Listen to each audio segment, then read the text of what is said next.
Oke, kita lanjut untuk penambahan data ya. Jadi, pertama kita ke kelas add data.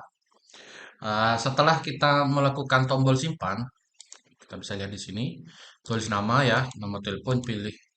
Ini jenis kelamin ya, ini jenis kelamin. Saya perbaiki dulu ya. Nomor telepon itu pastinya ini nih, klik. Ini adalah jenis kelamin. Jadi dibaca lagi ya, biar nggak salah ya. Oke, lanjut. Bagaimana sih kayak caranya kita melakukan simpan ke database ya? Langkah pertama, kalian bisa buka GitHub yang udah saya kirim atau teman-teman bisa lihat di GitHub saya ya. Pertama kali yang kalian harus lakukan yaitu satu, melakukan pemanggilan koneksi retrofit. Jadi pertama ini copy dulu, copy, kemudian kita paste di bawah ya. Nah, kayak gini. Nah, kalau misalkan ada merah seperti ini, teman-teman tinggal ngikuti perintahnya yaitu melakukan ALT, ALT enter. Nah, ini juga sama merah ALT. Nah, kalau kayak gini ada yang salah, berarti kita bisa lihat di bagian kelas ini. Nah, di sini tulisannya retrofit, retrofit. Nah, R-nya ada ya. Berarti ini yang kita copy, kita taruh di sebelah sini. Nah, kalau misalkan ada ALT enter, ya di ALT enter aja. Oke, ini sudah ya. Teman-teman tinggal bisa baca di sini ya. Ini digunakan untuk pemanggilan retrofit. Ini kelas ya yang ada di sebelah sini. Ini kelas ya. Nah, kelas punya saya kan retrofit. Di sini retrofit. Nah, ini kurang R ya. Selanjutnya kita ke bawah. Kita akan membuat sebuah function ya di Kotlin kita akan bikin function eh, untuk logic yang akan kita pakai untuk ke database.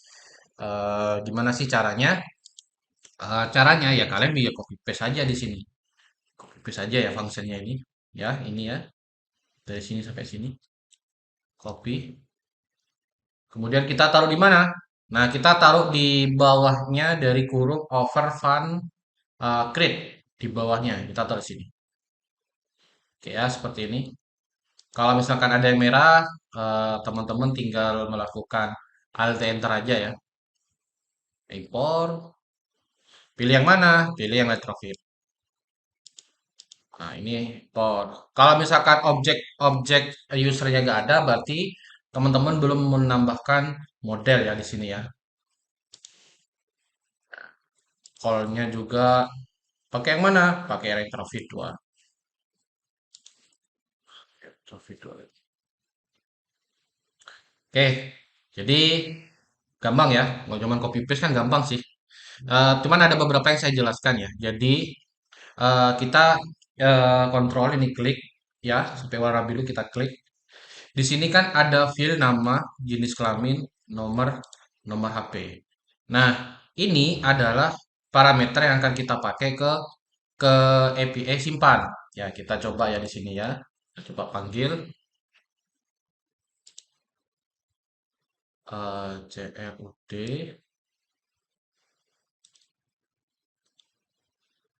ya. Jadi parameter yang ini nih yang akan kita bawa ke API-nya. Jadi harus sama ya, harus sama ya. Kalau misalkan sini 3 berarti kita butuh 3 inputan. Berarti gimana? Inputan pertama gimana? Nah, inputan pertama kan yang kita punya adalah nama. Berarti kita bisa tulis variabel. Ini adalah variabel, ya, variabel yang dalam tipe datanya string. Ini juga string dan ini juga string. Dan nanti yang akan kita bawa yaitu adalah data yang telah kita input dari button simpan ini ke function simpan. Jadi gimana caranya? Nah, caranya adalah kita tinggal panggil simpan ya. Pertama, ya ada langkahnya. Pertama, kita panggil nama lengkap, ya nama lengkap. Kemudian jenis kelamin berarti variabelnya apa? Jenis kelamin, nomor HP. Terakhir adalah nomor nomor HP. Nomor Bukan, oh sini, sorry ya, ini di sini variabelnya nomor HP ya, tapi di sini adalah nomor. Nah, itu tidak ada masalah. Walaupun variabelnya berbeda dengan maksudnya variabel ini berbeda dengan variabel ini tidak ada masalah. Yang penting datanya itu ditampung sama variabel nomor sama nomor HP. Yang penting datanya ditampung. Nah, di sini ada yang merah. Kalau merah kayak gini, kita tinggal klik aja. Kita disarankan bisa pakai dua, yaitu barisan pertama, kemudian barisan kedua. Bisa menambahkan toString atau kita menggunakan let. Ya, kita pakai toString saja karena mengubah dari data string. Ini string yang kalau pakai tanda tanya ini maksudnya adalah string yang apa namanya exception null ya, kalau bisa terjadi kayak exception null. Jadi dipertanyakan gitu. Ini benar-benar string nggak gitu. Jadi kalau benar-benar string kita tambahkan toString saja di sini. Oke ya, hanya kayak gini saja sih. Kalian tinggal copy paste saja. Cara bacanya, mungkin saya akan baca sedikit ya. Pertama, setelah kita melakukan koneksi ke database, oh sorry, koneksi ke API yang ada di sini teman-teman. Kita akan ngambil API-nya di sini nih nanti. Jadi kita panggil koneksi retrofit-nya, kemudian variabel API interface-nya kita panggil, kemudian kita panggil lagi function yang tambah ke dalam function simpan ini. Dan function tambah ini teman-teman, ya kita lihat ini ya sama ya. Dia mempunyai tiga data yaitu nama, jenis kelamin dan nomor HP. Kalau misalkan ini cuma ada dua dan kita lebih dari beberapa inputan, itu akan terjadi kayak ada informasi error, tuh bahwasanya ini bisa lebih atau kurang. Jadi kita harus perhatikan eh, variabelnya ya. Kemudian setelah itu di sini kita akan mengambil callback ya, kita akan mengambil respon dari simpan ya. Kalau misalkan teman-teman bisa lihat di sini, semoga masih ada ya. Oh, kayaknya nggak ada nih ya. Mungkin saya akan contohkan ya nanti ya. eh itu kayak ada callback, yang dimana callbacknya itu yang kayak kita mengambilkan respon. Saya contohkan saja ya biar teman-teman nggak bingung ya. Nggak bingung. Localhost CRUD. Nah, kayak gini nih. Coba saya ganti view. Nah, ganti view kayak gini. Saya coba pakai yang tampil data. Tampil data. Oh, berarti di sini. Tampil.php. Di sini bacanya not found. Oh, kurang L. Nah, jadi respon data yang kita bawa itu yang seperti ini. Jadi setelah kita melakukan simpan, kita kan pasti akan bawa sebuah data nih. Bisa respon sukses satu, gagal dan sebagainya. Kita akan bawa datanya ke dalam Android. Jadi dibawa callback. Jadi setelah di callback itu ada dua function di dalamnya, yaitu ada on response sama on valid ya. Jadi kalau misalkan terjadi di misalkan terjadi di Android-nya atau di API-nya, nanti akan keluar pesannya di sini. Ya, nanti keluar pesan di sini tuh kayak tukang batuas. Kalau misalkan berhasil ya berhasil disimpan tapi kondisinya gagal karena datanya kurang, itu bisa terjadinya di sini di on response. Jadi kalau di retrofit itu ya teman-teman ya tinggal pertama panggil koneksi introfitnya, kemudian integrasikan dengan apa endpointnya, kemudian dipanggil functionnya, kemudian diisi data, kemudian di callback. Nanti callbacknya tuh ngeluar dua respon, yaitu on response sama on valid ya. Jadi kalau misalkan ada yang gagal nanti munculnya gagal kayak gimana. Jadi kayak gini nih.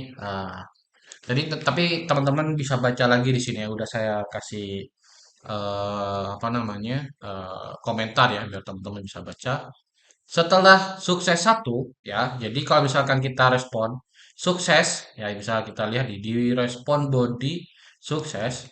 Di sini suksesnya saya tampung pada model yang dimana nanti itu akan mengambilnya di sini teman-teman. Nah itu tuh. Kalau misalkan dia satu, ya dia satu berarti anggapnya adalah sukses, nanti muncul pesan adalah berhasil disimpan kemudian finish. Finish itu gunanya adalah menutup halaman ini kembali ke halaman ini. Ya, kita coba ya. Setelah ini kita coba. Kita udah fungsinya kita udah copy seperti ini. Jangan lupa ya, kalau misalkan di sini ada dua inputan, berarti dua, ya. Kemudian fungsinya dipanggil. Setelah itu kita coba jalankan. Sebelum menjalankan, teman-teman cek terlebih dahulu di bagian manifest lagi ya. Takut ada yang kurang. Misalkan manifestnya yang tidak ditambahkan permisan internet. Nah, di sini error. Kalau error kayak gini, kita coba klik errornya. Errornya di bagian hmm, oke, errornya ini di nempel. Berarti ada kesalahan di sini. Apakah ada yang salah di sini? Kita coba lihat. Di sini kayaknya tidak ada salah ya. Tidak ada yang merah, tapi muncul kayak gini. Coba kita lakukan build terlebih dahulu. Build project. Ya. Misalkan kalau misalkan ada kesalahan lagi teman-teman ya, teman-teman bisa lakukan build project. Kemudian setelah itu teman-teman bisa melakukan print project dan terakhir kita coba jalankan. Ya, oke. Sambil menunggu, sambil nunggu proses ininya ya. Setelah ini kita akan buat satu tampilan nanti ya di sebelah sini untuk memunculkan data yang telah disimpan ke database. Ya, kayak gitu ya teman-teman ya. Sambil nunggu ini, emang proses build emang agak lama ya, agak lama sih. Jadi mohon bersabar.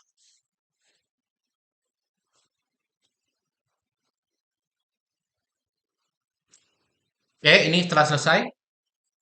Ya, selesai. Coba kita clear. Oke, sudah. Bismillah, kita coba jalankan.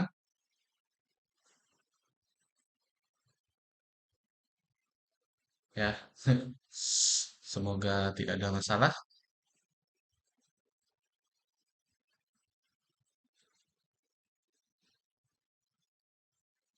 Nah, ini udah mulai start ya. Start untuk yang launching. Oke. Nice.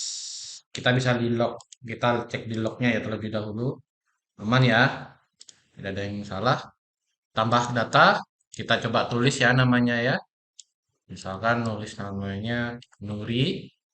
Nomor HP 123456789. Perempuan. Kita coba simpan. Berhasil disimpan. Kalau kita lihat di sebelah sini, kita fokus sama respon yang ada OK HTTP. Ya, OK HTTP ini memberi sebuah respon ya. Jadi kayak ngelog gitu ya. Ngelog API yang kita pakai. Salah satu yang kita pakai adalah API CRUD. Jadi CRUD-nya ketika saya memberi nama Nuri, kemudian jenis kelaminnya P, nomor HP 1 sampai 9, dan di end post-nya dia mengeluarkan respon sukses satu berhasil disimpan. Kalau misalkan teman-teman masih ragu-ragu, teman-teman bisa lihat di bagian tabel CRUD. Nah, munculnya seperti ini. Kalau misalkan terjadi kayak gini nih, ada yang tanya nih, kenapa nama saya kok kosong, padahal nama itu sudah saya input. Nah, kesalahannya teman-teman kemungkinan itu di sebelah sini. Di sini nama parameter yang kalian pakai di sini adalah nama dan ke tabel juga nama. Nama ya. Kemudian di Android ternyata di sini adalah nama lengkap gitu, bukan nama. Jadi harus benar-benar disesuaikan ya teman-teman ya. Jadi kalau misalkan di API-nya nama ya berarti di sini juga harus nama. Coba kita nambahkan lagi satu. Namanya eh kita kasih nama Naruto lah ya. 1 2 3 4 5 6.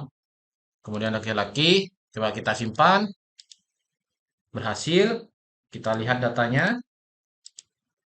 Nah, muncul seperti ini. Oke. Selanjutnya kita akan buat menampilkan data ya. Jadi data yang kita punya di sini kita tampilkan.